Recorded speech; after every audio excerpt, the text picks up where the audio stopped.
Hi, I'm James Dunn. Welcome to the Iside Network.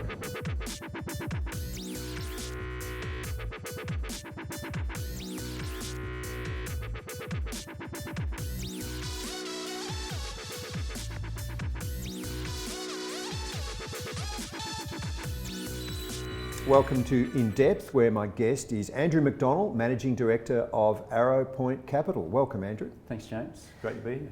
It's a pleasure to have you here to talk about private credit. And I wanted to, at the top, Andrew, ask this, that investors who qualify get low double-digit returns, low volatility, and added diversification. And on the other side, deserving borrowers get the expansion capital they need. So is private credit really that simple, a win-win situation? Look, I think, James, on paper it is. The challenge is the selection of the right investment opportunity. So to be able to do that, you need the right team, the right expertise to analyse investment opportunities, but then you also need strong access to a very deep channel of origination opportunities. So, and both those things are hard to build overnight. You need to be in the market for many years to achieve that. If private credit didn't exist, would we have had to invent it, given that traditional fixed income really failed in its diversification role? Look, I mean, private credit as a source of capital has always existed. I think we've just seen it grown exponentially since the GFC as the banks have retreated. There's an opportunity then for alternative lenders to come in and not even fill the gap, but at least complement the banks in what they do in providing capital. So there's definitely the strong demand from, and in our case, from SME borrowers. And on the investor side, I think that generates very attractive risk-adjusted returns, which is obviously bringing in more capital to the space. Arrowpoint's lending supports the expansion capital needs of Australian and New Zealand small businesses. So what are your parameters in terms of size of borrower, and where is the sweet spot? Look, we only target businesses that are profitable, have strong track records, fairly stable in their histories. Our range in terms of size would be businesses that are generating income or earnings of between, say, 2 and 10 million. Our sweet spot's probably at the lower end of that, so 2 to 5 million, or businesses that are valued at between 10 and 50 million. On the investor side, who is your ideal investor? Look, we have a broad range of investors. Typically they're wholesale investors, ultra high net worth investors, but typically they're going to be investors that are seeking regular income, attractive risk-adjusted returns, and preservation of their capital. So they're the key dynamics. But the other feature, which we think is often overlooked in the space, is the strong alignment from the manager. So, I mean, as a house, we're very well invested alongside our investors. In fact, the current fund that we're raising for, the owners of Arrowpoint are contributing over $20 million to that fund. Do you find that your borrowers tend to come from a small range of sectors, or are they quite spread broadly across the Australian and New Zealand economies? Look, it's pretty diverse, James. I mean, we have a very broad range of borrowers and sectors that we lend into.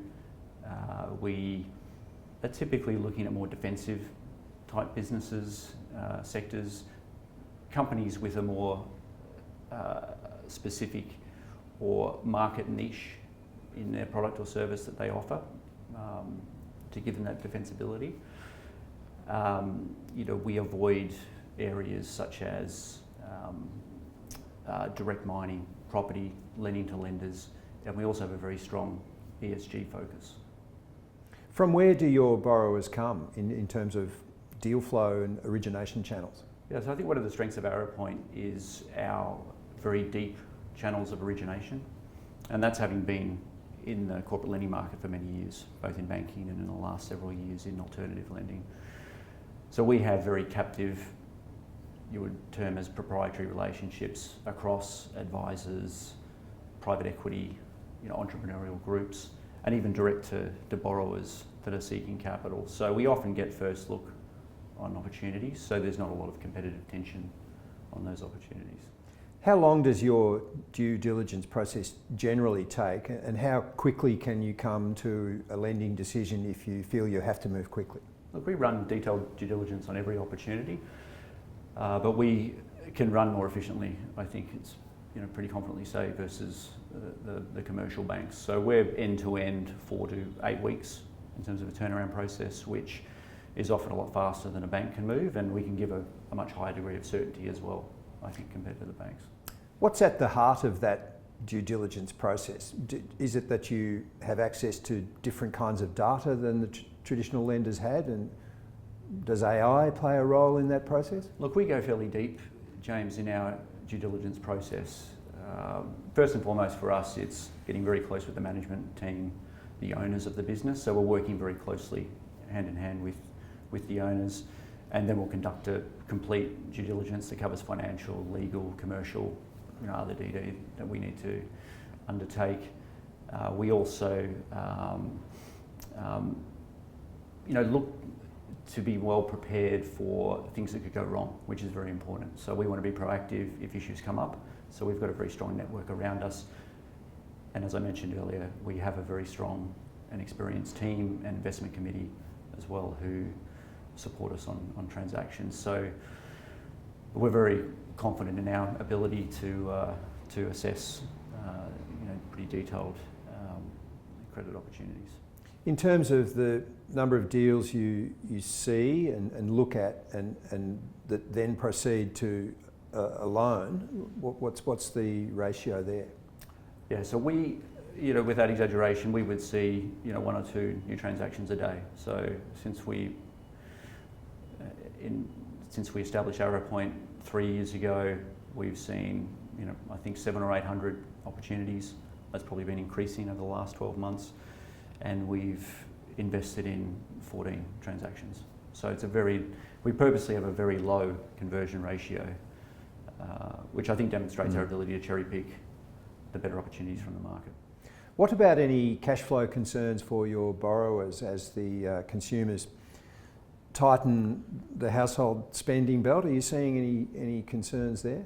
Look, as I mentioned, we have a fairly defensive group of borrowers in terms of the industries that they operate in, so we don't have any issues in our portfolio at the moment. As a general overview, the portfolio is performing well, and we tend to avoid businesses that are overexposed to consumer spending anyway. As an example, we recently funded a buyout of a water infrastructure business in WA. That business has been around for many years, provides critical services to the water industry, very strong recurring revenue, good management, all that sort of thing. And we've seen it trade through over a couple of decades, different cycles. So that's a template borrower for us.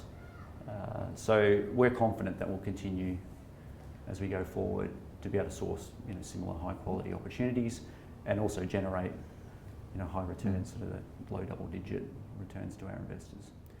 Some critics of private credit, Andrew, say that it takes risk off the balance sheet of traditional lenders and puts it on the balance sheet of specialist asset managers. But is that actually not a criticism? Is that actually a better home for it? Yeah, I agree with the latter. I think it is a better home. It can be a better home for it. I mean, private credit is still a very, very small part of the market. I mean, banks still dominate the lending market, particularly in the area of SME lending that we focus on. So they'll continue to play the primary role in providing funding. But if there's opportunity for alternatives lenders such as ourselves to come in and support SMEs with their growth aspirations, then we're more than happy to do that. So we're more complementary, I think, to what the banks provide, more so than competing with them. And it gets back to that demand-supply imbalance in the market, where the borrower demand is far outstripping the supply of credit. So we think that'll persist for many years. Some people also criticise private credit on the grounds that it's taking the risks that the banks don't want to take. But again, is that a strength of private credit? Look, it is if you're in that sub-segment of private credit, and there are a lot of funds out there that do target those types of opportunities where it's special situations or distressed or turnaround. That's not our market. We're very much playing in a more, vanilla lending type market where in a perfectly functioning capital market, the banks probably would be providing all of that capital, but for reasons of whether unwilling to provide it or incapable of providing it, that's our niche. Andrew McDonnell from Arrowpoint Capital, it's been a pleasure going in depth with you. Thanks, James.